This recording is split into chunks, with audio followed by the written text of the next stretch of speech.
Hello everyone, I am Safal Pathak from Cambridge overseas solutions private limited. आज की video बहुत important video है Canada की पीआर को लेके। जैसे अभी बहुत शोर है कि ओंटारियो ने अपना ई फाइलिंग पोर्टल स्टार्ट कर दिया है, तो क्या आपको यहाँ पे इंडिया में रहते हुए इस ई फाइलिंग पोर्टल का कोई बेनिफिट होने वाला है कि नहीं। मैं इंडिया से हूँ, आप किसी भी कंट्री से हैं एक्सेप्ट कनाडा, कैच यहीं पे है। तो अगर आप यहाँ इंडिया में हैं और ओंटारियो ने ये जो ई फाइलिंग पोर्टल स्टार्ट किया है, क्या मेरे को इसका बेनिफिट होने वाला है या नहीं होने वाला। सेकेंड चीज़, मैंने कोई लगभग 1.5 साल पहले एक वीडियो बनाई थी जिसमें मैंने बताया था कि ओंटारियो का अपना कोई भी अपना ओंटारियो में आप खुद से फाइल नहीं कर सकते। वो खुद क्या करता है, एक्सप्रेस एंट्री पूल में जाता है और वहाँ से जाके प्रोफाइल्स को फिल्टर करता है और जोन सी प्रोफाइल उसे चाहिए होती है वो उसको पिक कर लेता है और उसको NOI नोटिफिकेशन ऑफ इंटरेस्ट देता है। पर कुछ ज्ञानवर्धक लोगों को वो बात समझ नहीं आई थी, बाद में उन्होंने पैसे वेस्ट किए हैं, फिर उसके बाद समझ आई है। ठीक है। तीसरी चीज़, एट प्रेजेंट ओंटारियो में 9 डिफरेंट कैटेगरीज में आप PNP एप्लीकेशन कर सकते हैं। तो बट ये जो 9 डिफरेंट कैटेगरीज हैं, आप किस कैटेगरी के लिए एलिजिबल हैं या आपके लिए कौन सी कैटेगरी सूटेबल है, आज आपको इस वीडियो में पता लग जाएगा। ये मेरी पार्ट 2 वीडियो है, पार्ट 1 आपको डिस्क्रिप्शन में मिल जाएगा। सिमिलरली मैं आपको जो बाकी बची प्रोविंसेस हैं और उनमें कौन कौन सी कैटेगरीज हैं जिसमें आप अप्लाई कर सकते हैं। जैसे लोग बोलते हैं कि ओंटारियो में अगर आपका 400+ CRS है तो आप अप्लाई कर सकते हैं, आपको आज वो भी पता लग जाएगा कि उसकी रियलिटी क्या है। ठीक है। फोर्थ, देखिए ये वीडियो मेरी 10 मिनट की या 12 मिनट की या 15 मिनट की, कितने भी टाइम की है। होता क्या है कि आपको हमें जो सुनना है ना, जो हम सुनना चाहते हैं, जब हमें वो सुनने को नहीं मिलता तो हमारा इंटरेस्ट लूज़ होता है। अब हम सुनना क्या चाहते हैं कि मेरी PR आराम से हो जाएगी, मेरे को उसने ऐसा बताया, ये बंदा कह रहा है कि इतना इजी नहीं है। तो आप 10-12 मिनट पेशेंस रख के अगर इस वीडियो को एंड तक देखेंगे, आपके जितने भी डाउट्स हैं क्लियर हो जाएंगे। आज ओंटारियो को लेके जो लोग बोलते हैं 400 CRS है या ये जो अपना ई फाइलिंग पोर्टल खुला है, इसका आपको क्या बेनिफिट होगा या नहीं होगा, ये सारा कुछ आपको पता लग जाएगा।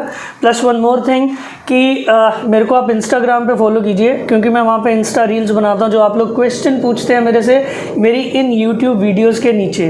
तो उससे क्या होता है कि अगर किसी का कोई क्वेश्चन है, मैंने उसका आंसर दिया, वो उस पर्टिकुलर बंदे तक लिमिटेड रह गया, तो मेरी उस इंस्टा रील से बेनिफिट ये होगा कि अगर आप मेरे को यूट्यूब पे इंस्टाग्राम पे फॉलो करेंगे तो आपको उस क्वेरी का आंसर आपको भी मिलेगा और हो सकता है कि आपको भी वो प्रॉब्लम इन फ्यूचर आए बट आपको उसका आंसर पहले से पता हो। तो आप मेरे को मेरे इंस्टाग्राम पे फॉलो कीजिए, लिंक आपको डिस्क्रिप्शन में मिल जाएगा। अब मेरे लैपटॉप में चलते हैं और आपको ये जो 9 की 9 कैटेगरीज हैं इनके बारे में बताने लगा हूँ, सबको ओवरव्यू दूंगा और आपको खुद पता लग जाएगा आप किस कैटेगरी के लिए एलिजिबल हैं और ये ई फाइलिंग पोर्टल आपके लिए कितना बेनिफिशियल है। जो बहुत शोर पड़ रहा है ना कि ई फाइलिंग पोर्टल शुरू हो गया, जो मैंने बोला था 1.5 साल पहले कि ओंटारियो खुद अप्लाई नहीं होता, लोगों को समझ आया बाद में। आज आपको ओंटारियो के सारे प्रोग्राम्स के बारे में बता रहा हूँ, केवल 8 से 10 मिनट लगेंगे, आप बड़े ध्यान से इस वीडियो को देखिए। चलिए अभी एंटर करते हैं मेरे लैपटॉप में। तो देखिए ये वो सभी प्रोग्राम्स हैं जो एज ऑफ नाउ जो ओंटारियो PNP एप्लीकेशन के लिए अवेलेबल हैं। मैं आपको इन सभी प्रोग्राम्स के बारे में बताऊंगा, एक एक स्लाइड में मैं इन सबका ओवरव्यू दे दूंगा। आपको एक सिंगल स्लाइड में एक पूरे प्रोग्राम के बारे में ओवरव्यू पता लग जाएगा, वहीं से आपको पता लग जाएगा कि क्या आप इस प्रोग्राम के लिए एलिजिबल हैं नहीं हैं, और अगर एलिजिबल हैं तो किस तरह से इसके लिए अप्लाई होता है, आप खुद से कर सकते हैं या नहीं कर सकते हैं। तो पहले देखिए ये वाला प्रोग्राम है हमारा French speaking skilled worker stream, second is human capital priorities stream, third है आपका स्किल्ड ट्रेड्स स्ट्रीम, फोर्थ है आपका एंटरप्रेन्योर स्ट्रीम। नेक्स्ट जो अभी बहुत शोर है ना कि ई फाइलिंग पोर्टल में आप अपना खुद से एक्सप्रेशन ऑफ इंटरेस्ट डाल सकते हैं, वो इस समय सिर्फ ये 2 प्रोग्राम्स हैं। इसमें आपको employer job offer foreign worker stream है एक आपकी कैटेगरी, सेकंड है employer job offer international student stream. अभी एज ऑफ नाउ सिर्फ इन 2 प्रोग्राम्स के लिए, इन 2 कैटेगरीज में आप अपना खुद से एक्सप्रेशन ऑफ इंटरेस्ट डाल सकते हैं। उसके बाद है आपका employer job offer in demand skills stream, next है आपका मास्टर्स ग्रेजुएट स्ट्रीम, नेक्स्ट है आपका PhD ग्रेजुएट स्ट्रीम। अभी के लिए ये जो तीनों प्रोग्राम्स हैं ये बंद हैं और अभी इनके लिए अगर ये एक्सप्रेशन ऑफ इंटरेस्ट स्टार्ट करेंगे तो वो अब अभी नहीं पता वो कब करेंगे, जब भी करेंगे वो अपडेट आ जाएगा। मतलब कि फिर अभी मोटी-मोटी बात क्या रही, तो अभी हमारे पास ये 2 हैं, ये 6 प्रोग्राम्स ही हैं जो चल रहे हैं, 4 ये और 2 ये, ठीक है? तो अभी पहला प्रोग्राम देखते हैं वो क्या है, उसका क्या क्राइटेरिया है और किस तरह से अप्लाई होता है। तो ये है जी हमारा आपका express entry French speaking skilled worker stream. हाँ, इसमें देखिए मैंने आपको पहले भी बताया था सॉरी कि ओंटारियो में आप खुद से अप्लाई नहीं करते हैं। आपकी जो एक्सप्रेस एंट्री प्रोफाइल होती है, आप उसमें अगर आपने फ्रेंच की है, तो आप अपना फ्रेंच का जो भी आपका स्कोर है आप उसमें डाल देते हैं। देखिए यहाँ पे क्लियरली मेंशन किया हुआ है कि you must have a valid profile in immigration, refugee and citizenship Canada's express entry system and received a notification of interest from Ontario before you can apply online to be nominated by the Ontario government for permanent residence। यानी कि अगर आपको ये जो express entry का जो French speaking skilled worker stream programme है, अगर आपको इसमें आपको लगता है कि आप अप्लाई कर सकते हैं, आप खुद से अप्लाई नहीं कर सकते। अभी एक बार बॉटम पे आइए, ये जो ब्लैक स्ट्रिप है यहाँ पे क्लियरली देखिए मैंने मेंशन किया है you can not apply yourself. इसका मतलब क्या है? इसका मतलब ये है कि आपका जो एक्सप्रेस एंट्री प्रोफाइल होगी, ओंटारियो जो है वो खुद उस एक्सप्रेस एंट्री पूल में जाएगा और अगर उसको फ्रेंच स्पीकिंग स्किल्ड वर्कर चाहिए वो उसमें फिल्टर करेगा और उसको जिसकी रिक्वायरमेंट होगी वो उसको nomination of interest sorry notification of interest भेजेगा। और जब आपको नोटिफिकेशन ऑफ इंटरेस्ट मिलेगा तभी आप ये जो ई फाइलिंग पोर्टल है इसमें अप्लाई करेंगे। जॉब ऑफर रिक्वायर्ड नहीं है, आइल्स मैंडेटरी है, ईसीए मैंडेटरी है। आपको अपना एनओसी कोड भी डिटरमिन करना होगा। एनओसी होता है नेशनल ऑक्यूपेशन क्लासिफिकेशन कोड, तो आपको ये भी डिटरमिन करना है। सब क्राइटेरियाज वही है, ठीक है। बस इसमें ये है कि जिन्होंने फ्रेंच की होगी उनको एक एडिशनल बेनिफिट मिल जाएगा। और अगेन इसमें you people can not apply yourself, वही एक्सप्रेस एंट्री प्रोफाइल होगी, वहीं से अगर इनको रिक्वायरमेंट होगी तो ये आपको उठाएंगे, नहीं होगी तो आप पूल में बैठे वेट ही करेंगे, ठीक है। नेक्स्ट स्ट्रीम देखते हैं, ये है जी आपकी Ontario express entry human capital priorities stream. इसी के बारे में मैंने बताया था, जो मैंने आपको बताया कि मैंने 1.5 साल पहले वीडियो बनाई थी जिसमें मैंने बताया था कि ओंटारियो करता क्या है, वो एक्सप्रेस एंट्री प्रोफाइल से खुद प्रोफाइल्स को पिक करता है। तो it gives foreign workers with the required skilled work experience, language abilities and education the opportunity to apply to permanently live and work in Ontario। Again इसकी requirement क्या है?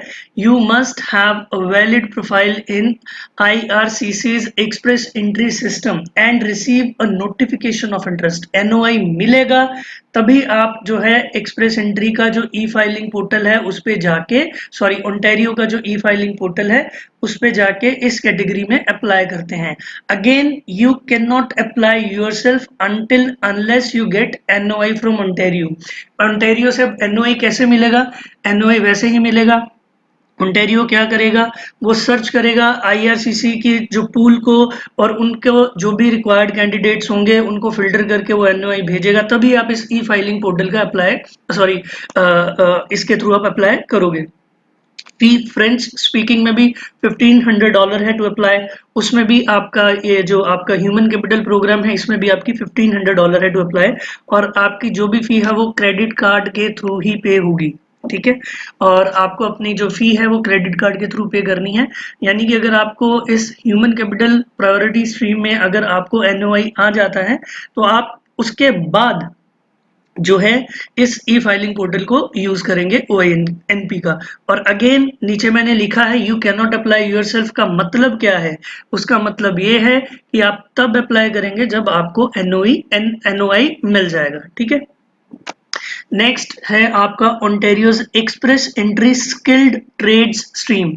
अब देखो इसमें वो ही अप्लाई करेगा जिसके पास, ये मैंने रेड में मार्क किया हुआ है, ओंटारियो का वर्क एक्सपीरियंस होगा, ठीक है ना। अगर आपके पास ओंटारियो का वर्क एक्सपीरियंस है, that too in eligible skilled trades, the opportunity to apply to permanently live and work in Ontario।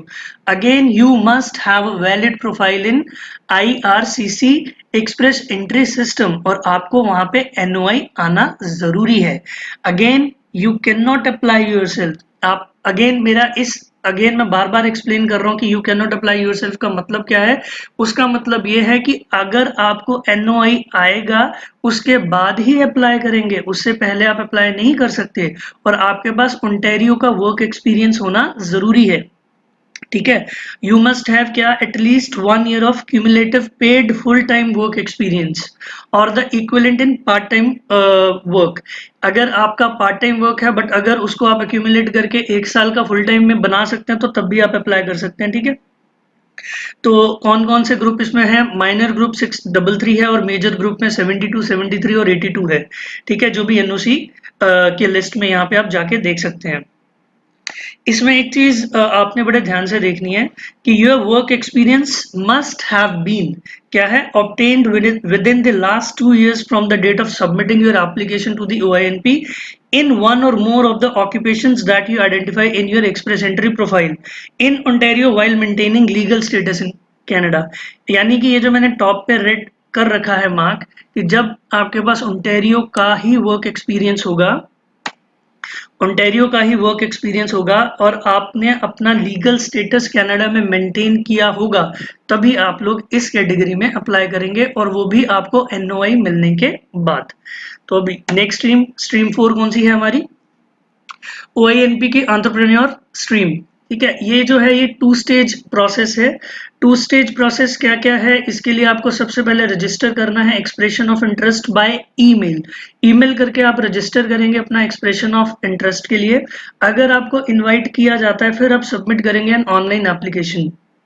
आप अगर सिंगल वहाँ पे सेटअप करना चाहते हैं तो आप सिंगल भी सेटअप कर सकते हैं, और अगर आप एक अपने साथ कोई पार्टनर जोड़ना चाहते हैं तो तब उसको भी आप अपने साथ में डाल सकते हैं। ठीक है, इसमें आप अगर न्यू सेटअप करना चाहते हैं वो भी चल जाएगा, और अगर आप वहाँ पे किसी एग्जिस्टिंग बिजनेस को बाय करना चाहते हैं वो भी चल जाएगा। और अगर आपका स्टेज 1 में एप्लीकेशन सक्सेसफुल हो जाती है, फिर आपका स्टेज 2 में आपको जो ओंटारियो गवर्नमेंट है वो टेम्परेरी वर्क परमिट इशू कर देता है, support letter, so that you can apply to IRCC for a temporary work permit. और आपको जो है 20 मंथ्स मिलेंगे to implement your business plan and submit a final report. तो अगर सारा कुछ ठीक रहता है तो फिर आपको नॉमिनेशन मिल जाता है उसके लिए। इसमें जो 2 चीजें बहुत इंपॉर्टेंट है, एक नीचे आप बॉटम पे देखिए कि नेटवर्थ कितना होना चाहिए आपका। तो अगर आपका proposed business will be located within the greater Toronto area, तो you must have a minimum net worth of 8 lakh Canadian dollar, और अगर outside of the greater Toronto area है तो आपको 4 लाख कैनेडियन डॉलर का नेटवर्थ दिखाना है। ठीक है, और जो बिजनेस एक्सपीरियंस है, you must have at least 24 months of full time business experience in the last 60 months. तो अगर आप इन सारे क्राइटेरियाज को फुलफिल करते हैं तो आप OINP के इस स्ट्रीम में भी अप्लाई कर सकते हैं। नेक्स्ट, अब जिसका बहुत श्योर है जी कि ई फाइलिंग पोर्टल खुल गया, अब आप खुद से एक्सप्रेशन ऑफ इंटरेस्ट डाल सकते हैं, तो वो एक ये कैटेगरी है, employer job offer foreign work stream. अब इसमें आप भाई साहब अप्लाई तभी कर सकते हो जब आपके पास जॉब ऑफर होगी कनाडा से, और वो किस स्किल टाइप की होनी चाहिए, 0A और B की।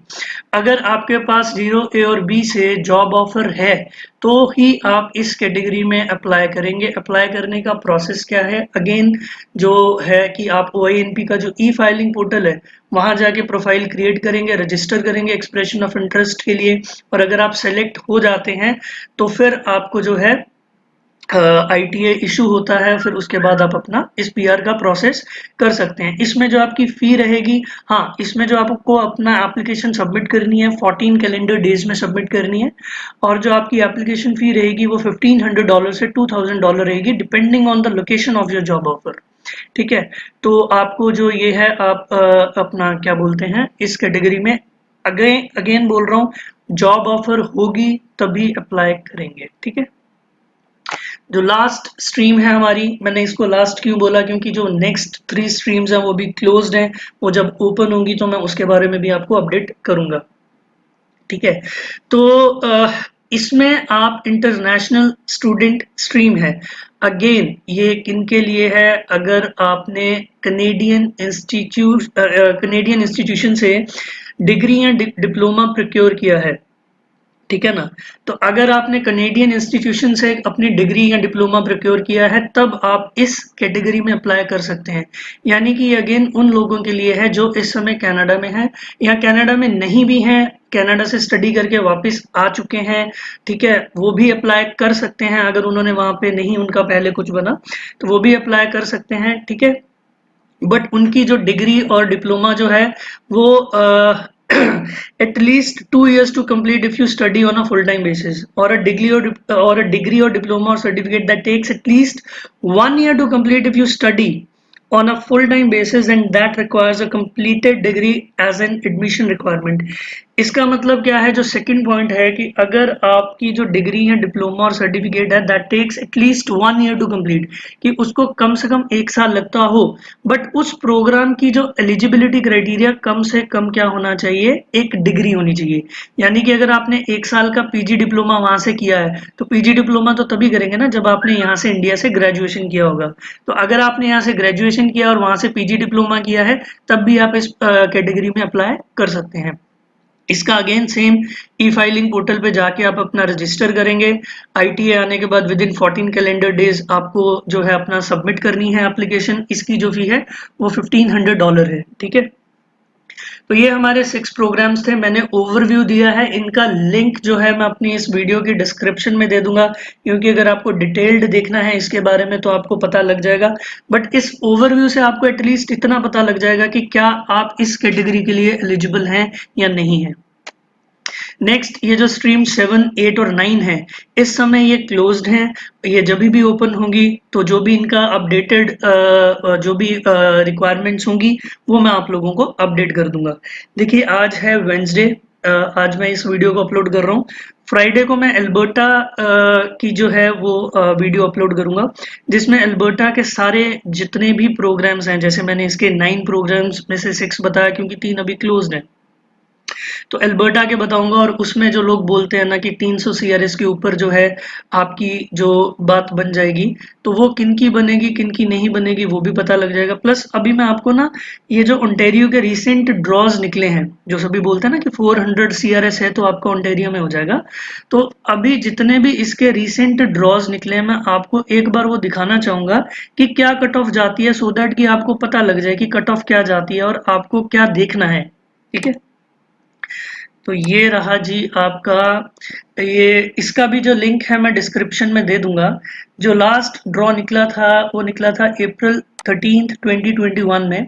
कट ऑफ जो सीआरएस स्कोर की रेंज क्या गई थी, 456 से 467 के बीच में। उसके पहले 463 से 467 के बीच में। उससे पहले 453 से 467 के बीच में। उससे पहले 466 से 467 के बीच में। ये French speaking skilled worker stream है। इसमें जो कट ऑफ गई थी 458 से 467 के बीच में। इसमें जो गई थी 455 से 467 के बीच में। 456 से 467 के बीच में, ठीक है। ये स्किल्ड ट्रेड्स स्ट्रीम है, ये उन लोगों के लिए है जो कनाडा में हैं और कनाडा से उनको एटलीस्ट 1 ईयर का एक्सपीरियंस है, ठीक है। फिर ये ह्यूमन कैपिटल प्रायोरिटीज स्ट्रीम आ गई। 460 से 468, 469, 462, 466। आप देखिए कट ऑफ क्या जा रही है, 463। अब आप यहाँ पे देखेंगे 358 है, बट ये किन के लिए है, जो कनेडियन एक्सपीरियंस क्लास के हैं, कनेडियन एक्सपीरियंस प्रायोरिटी ऑक्यूपेशन, यानी कि जो कनाडा एक्सपीरियंस क्लास कैंडिडेट है ये उसका कट ऑफ है। फिर देखिए जी 471 से 500। तो आप देख सकते हैं कि किस तरह से ये कट ऑफ जाता है। तो इन चीजों का खास ध्यान रखिए, ठीक है। ऐसा नहीं है कि नीचे नहीं आएगा, नीचे आ भी सकता है।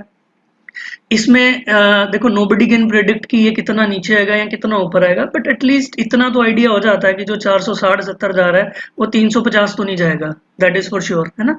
तो इन चीज़ों का प्लीज़ आप खास ध्यान रखिए। और एक दो चीज़ें आपको और बताना चाहूँगा, एक दो अपडेट और देने थे आपको कि अगर आप यूके विदाउट आइल्स जाना चाहते हैं तो अगर आपके कुछ बोर्ड्स में जैसे पंजाब बोर्ड है या स्टेट बोर्ड है, उसमें अगर आपके 80% है, CBSE बोर्ड है अगर उसमें आपके 70% है, तो आप मेरे को कांटेक्ट कर सकते हैं। अगर आपको विदाउट आइल्स जर्मनी जाना है, स्पेन जाना है, हंगरी जाना है, फ्रांस जाना है, माल्टा जाना है, तो ये सब कंट्रीज़ जो है मैं विदाउट आइल्स भी कर रहा हूँ। विद आइल्स तो UK US हमारे पास है, US में भी है, UK भी है, विद और विदाउट आइल्स। कनाडा तो हम कर ही रहे हैं। ऑस्ट्रेलिया में एक और अपडेट देता हूँ कि ये जो डीकन यूनिवर्सिटी है वो 100% VC स्कॉलरशिप दे रही है ऑस्ट्रेलिया के लिए। एक और गुड न्यूज़ है आप लोगों के लिए कि ब्रिटिश काउंसिल ने 12 जून से, मैं आपको लोकेशंस बता देता हूँ, ब्रिटिश काउंसिल जो है 12 जून से pen and paper based test जो है वो कंडक्ट कर रहा है। लोकेशंस हैं दिल्ली, गुड़गांव, नोएडा, देहरादून, लखनऊ, अंबाला एंड करनाल। तो इन सब लोकेशंस पे जो है ये 12 जून से जो अपना ब्रिटिश काउंसिल है वो अपने टेस्ट कंडक्ट करने की वो स्टार्ट कर रहा है। तो आप अपने आइल्स जो बच्चे नहीं दे पा रहे थे वो इन लोकेशंस पे जाके अपने आइल्स को टेस्ट को कर सकते हैं। तो इसी के साथ आज की वीडियो ख़त्म करता हूँ। आज वेडनेसडे है, परसों फ्राइडे को आपको अल्बर्टा की जो नेक्स्ट जो पार्ट 3 वीडियो है वो हम डालेंगे। और जिन लोगों ने अपना जो मेरा ये यूट्यूब चैनल सब्सक्राइब नहीं किया है, सब्सक्राइब कीजिए, बेल आइकन को प्रेस कीजिए कि जो मैं वीडियो न्यू डालूँ आपको उसका नोटिफिकेशन आ जाए। Thank you very much.